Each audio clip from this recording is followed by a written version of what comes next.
Hi everybody, Village Nerd here. That's my new name for now. Anyway, today we're going to go into an in-depth review of the Mevo Start. You've already seen the unboxing and the first setup and then the test live stream that went almost 6 hours.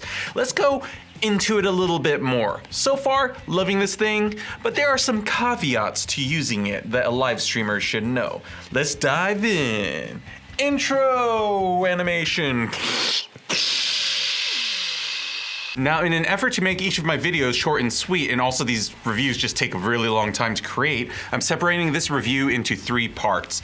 In this video, we will be talking about the overall design and the overall image quality. In the second video, we'll be talking about low light, audio options, and battery life. And in the third and final video, we'll be talking about streaming stability and torture tests. So let's first talk about the design. This thing is a little bit more brick than the Mevo Plus, which I previously reviewed, and probably with very good reason, because with a 6-hour battery life, you need a lot of battery, and this is probably all 100% battery in here. There's pretty much just a lens in front, a single button in the back, and USB for charging, and possibly accessories, such as Ethernet, and also a micro SD card slot where you could record HEVC or, H.264 files of your streams too.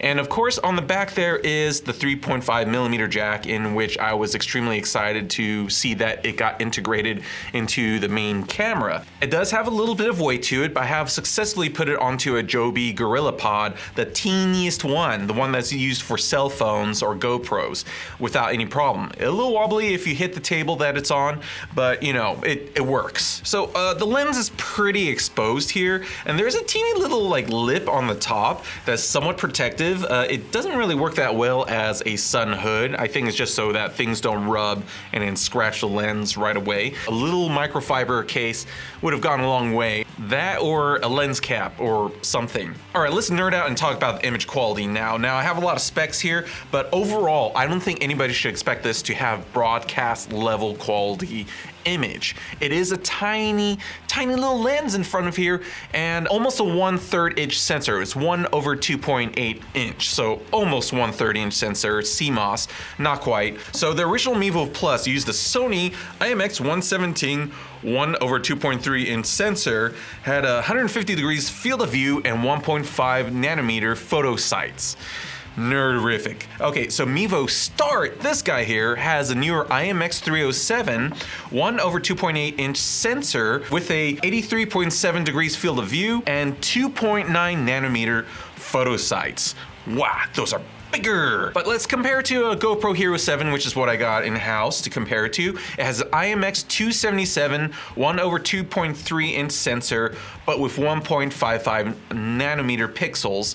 So when I compare the GoPro to the Mevo Start, it's kind of like my placeholder for the Mevo Plus to the Mevo Start. One thing I do really love about the Mevo Start is that it is a narrower field of view, which was my main problem with the Mevo Plus, and also it is less distorted. In fact, you could call it a linear lens, so that is great for just right out of the box at full field of view, not having crazy barrel distortion. But let's do some pixel peeping and talk about resolution, resolving power, and sharpness. Now, looking at the recorded video off the micro SD card, I have to say that image quality isn't quite pro 1080p camera. It looks a little bit more like a 720p signal that has been sharpened in default mode. That sharpening actually is the most obvious when you crop in using the Mevo app, taking a look at this high contrast scene. It looks fine at a full width, but as soon as you punch in, you start to see those halos and sharpness and actually lack of detail in the very fine detail objects. So it's not something that I would punch into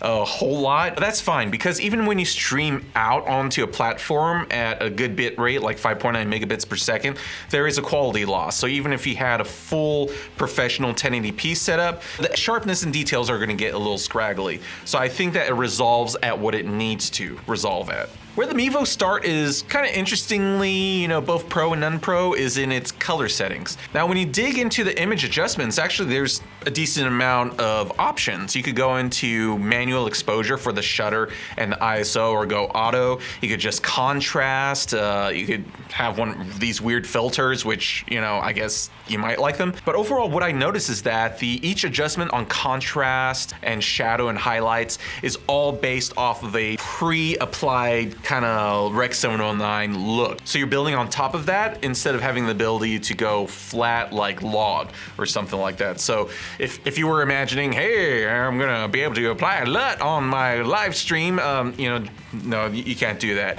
Now, one thing I do wish they had was the ability to choose Kelvin white balance settings. The daylight setting is a little bit warm for my liking. It's more like 6,500 Kelvin instead of the usual daylight lights, which are 5,600 Kelvin. So everything was a little bit more orangey at the preset. So Kelvin, please, feature request. But there is a cool mode for people who want a little bit more dynamic range than just crunchy Rec 709, is the HDR mode. Now this is not HDR 10/Rec 2020 kind of stuff, or PQ, whatever. It is kind of more photography HDR mode. Now the first thing you'll notice when you turn it on is that you lose manual control of your exposure, which I guess could be a deal breaker for some people. At first, I thought that resolving power was lost with the HDR, but when you actually look at the results more closely, the HDR just simply omits sharpening within the camera, which is, I guess for some people, that's great. Overall, don't be expecting crazy super sharpness or crazy great color and high dynamic range, but it has what you need for a very solid live stream in multiple situations. All right, and that wraps up this one video. In the next video, we'll be talking about audio options, battery life, and low light. Do you know when that comes out? Please click on that bell/subscribe button and like this video to know that you even want to see it.